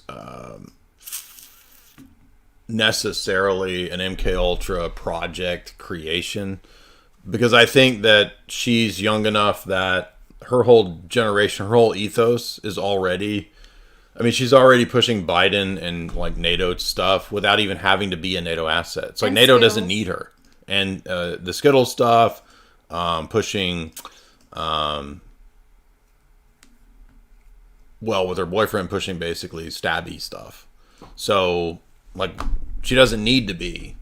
I mean, if the culture is already MK culture, we don't have to have like mind controlled pop stars to control the culture. Like, it's already been successful. That's my take on it. But that's actually a good question, man. We got several more super chats, and while we go to this brief interlude here, I'm gonna have to go to the TT, to the little girls' room. Go TT. I'm good to go to TT to do my Katt Williams. Okay, TT. He had too much to drink. I had too much coffee. People were like, "What are you on?" It's called espresso. It's called espresso. I do have to go TT, but look, guys, don't go anywhere because we have beautiful, based, amazing companies that help us and sponsor us. And what am I talking about? I'm talking about this. Where is it at? I lost it. I'm talking about this right here. I'm talking about this right here. Chad Mode is your ultimate natural pre-workout, designed to take your performance to the next level. Chad Mode is for natty beast alphas only. Whether you're hitting the gym, invading a favela, conquering a small village, gambling, burning the midnight oil, mogging on your coworkers, or getting banned from Facebook, Chad Mode gives you the competitive edge you need. It's as simple as mixing 1 or 2 scoops of our fine powder into water or juice, providing you with a delicious, energizing beverage featuring a burst of sweet, organic fruit flavor. Chad Mode will give you the extra edge you desperately crave. Chad Mode stands out from the crowd by excluding artificial flavors, preservatives, sweeteners, and dyes. We've even avoided so-called natural flavors, ensuring a clean and effective formula. Only soy boys and betas guzzle blue dye and sucralose, further tanking their already low testosterone levels. Chad Mode is made in America. Unlike your common TikTok peasant's pre-workout powder, it does not contain Chinese lab-made caffeine and artificial sweeteners that soy boys so often crave. Experience the pure goodness of Chad Mode with Blue Magic registered trademark organic blue spirulina extract, organic lemon, cherry, and organic maple crystals. Forget synthetic caffeine. Embrace the natural power of organic green coffee bean extract. Each dose of Chad Mode mirrors the caffeine kick of a cup and a half of coffee, delivering a surge of energy alongside essential vitamins, minerals, amino acids, and herbal extracts. Chad Mode will allow you to fire your boss and mog on anyone who opposes you. Chad Mode will give you a dominant and aggressive edge, like a lion hunting a gazelle where the gazelle is a TikTok gym zoomer macro guzzling sucralose on the daily, edging to TNF videos. Whether you're seeking a high-potency, junk-free pre-workout or a better way to kickstart your day, Chad Mode has you covered. It's not just for men. Chad Mode is a solution for anyone ready to conquer their fitness and life goals, dominate their coworkers, and aggressively gamble their life savings. Don't miss out. Secure your supply of Chad Mode on TikTok Shop with a limited time massive discount. Elevate your workouts and supercharge your days. Chad Mode. Not for your average gym bro zoomer who guzzles synthetic blue dyes on the daily. Buy on the TikTok Shop now with a massive discount provided by TikTok for a very limited time. Buy now while this is still available. Chad Mode has been flying off the shelves because it's the first of its kind. Certified for alpha or sigma males only. Do not buy if you are a beta. We will refund your money. Chad Mode is your ultimate natural pre-workout, designed to take your performance to the next level. Chad Mode is for natty beast alphas only. Whether you're hitting the gym, invading a favela, conquering a small village, gambling, burning the midnight oil, mogging on your coworkers, I want to show or off getting something banned from that we're all proud of. I got a browser here. This is Jay Dyer's much vaunted, much sought after Philosophy 101. Now, he just got this page up. We are just testing it out. You guys are some of the first people in the world to see it. I want to say, for my part, it's not Philosophy 101. I think this is a mistitling. I really think of it as like Philosophy Unleashed, because a Philosophy 101 course, they give you kind of some useless information that you can't make sense of. Jay actually lays out over 12 weeks, dozens and dozens of hours put into just the presentation of this, let alone the hundreds and thousands of hours of research that it takes to have a coherent evolution and history of the origins of philosophy, the uses of philosophy, the different ways to look at it over time, and how that has been brought about to what we have today, which is almost an absence of philosophy on the objective logic and reason side, and an overabundance of woke philosophy that is irrational and is made up day by day as people are like, I think we should bring racism back. And then here's a justification. And then it gets wokeified and spread out. And then all of a sudden you have a bunch of communist, socialist ideas where you become the property in action. You need to be able to stand your own ground. It helps to have a foundation in philosophy because it's a method to find truth. When you get down to it, philosophy is there because you love truth enough to go and learn how to find it because it's valuable. So if you're interested in things like that, there is the landing page. We'll link it up in the notes. It is a longer one, so we'll get a shorter URL for this. I'm sure Jay has a link on his page. I just wanted to show it off. Now you know it exists. You can go look for it and see why this is not your father's philosophy, right? So well done. I'm proud of everyone who helped to produce and edit the course. And of course, Jay did a flawless job in presenting the course over those 12 weeks. And he's a juggernaut. He's another guy, just like John Bush, in action all the time, doing something productive, like very little wasted time in his week. Those 168 hours of being harnessed very well. I want to show off something that we're all proud of. I got a browser here. This is Jay Dyer's much vaunted.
Yeah, so sometimes when you hit the button to come off of the ad, like you have to hit it twice to make it unmute.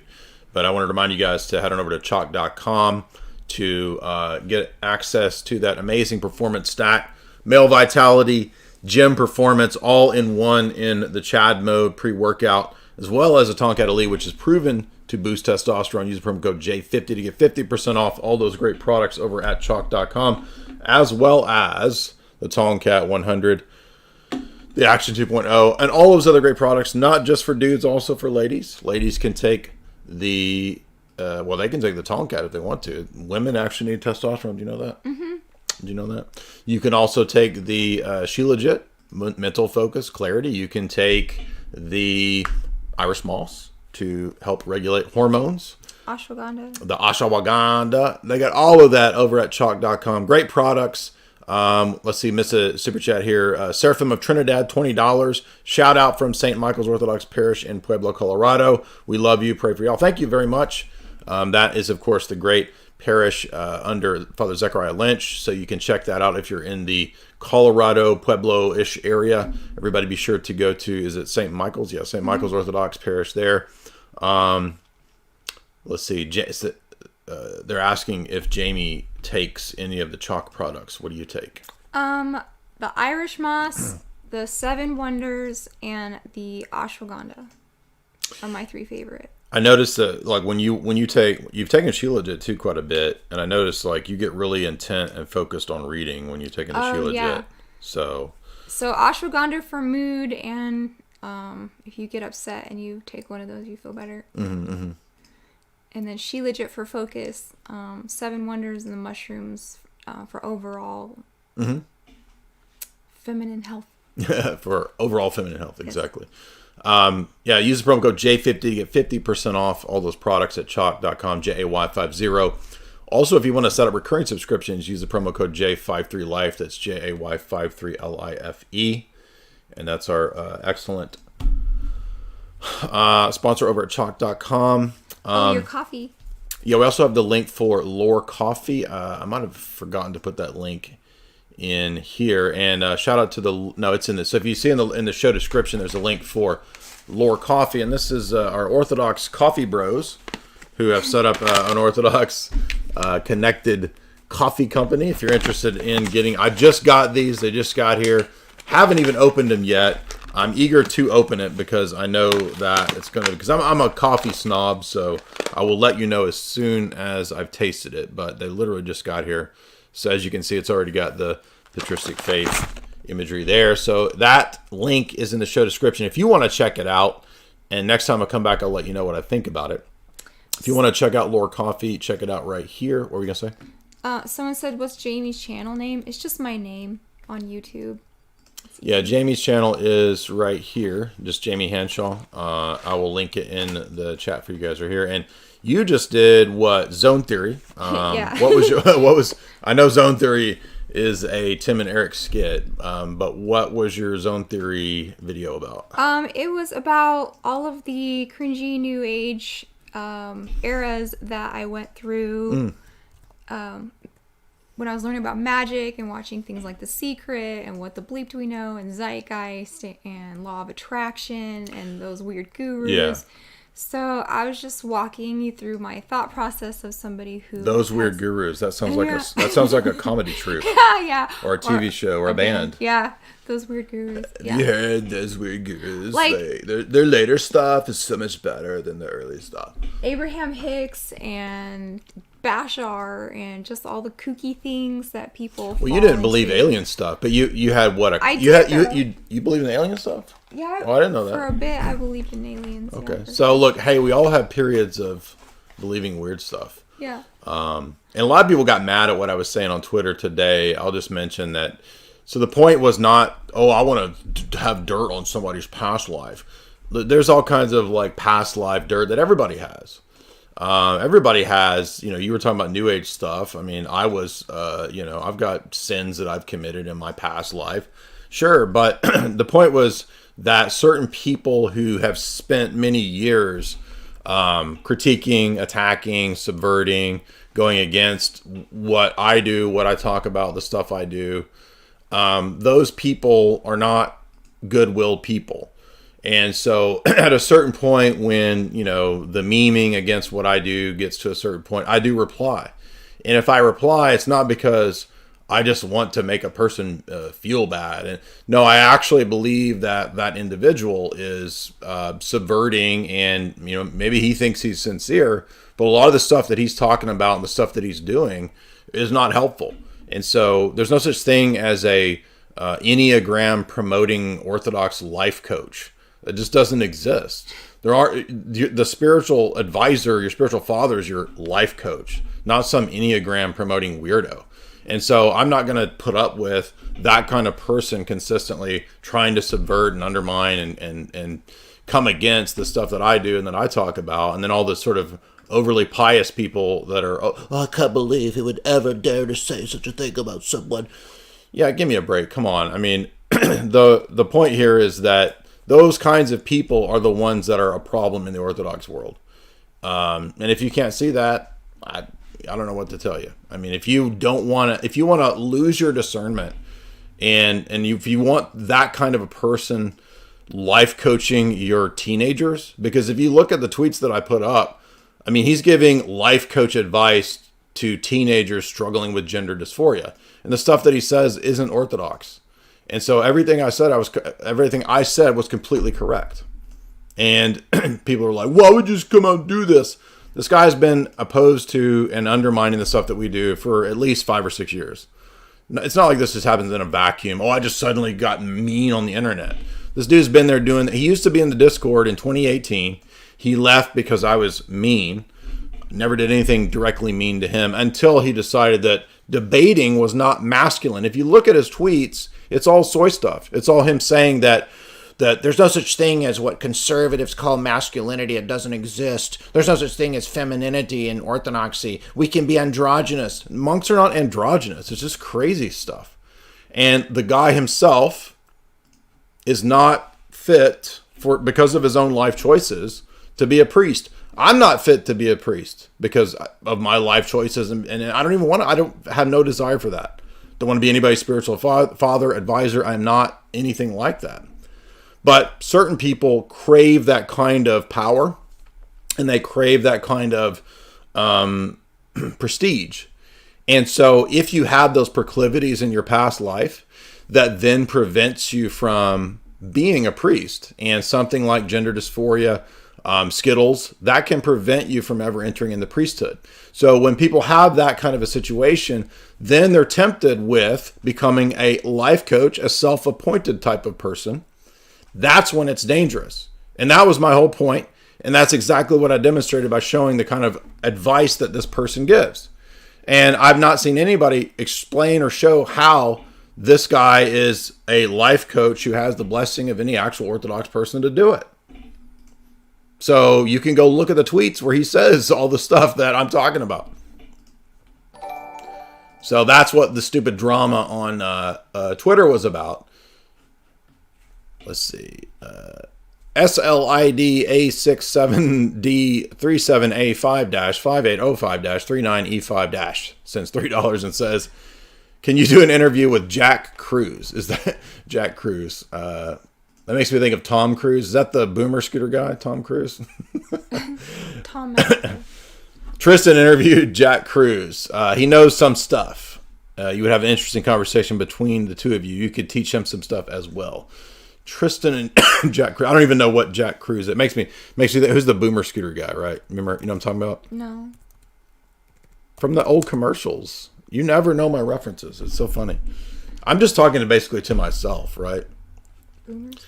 In the 90s, the ads would come on TV, or in the 2000s, for Tom Cruise.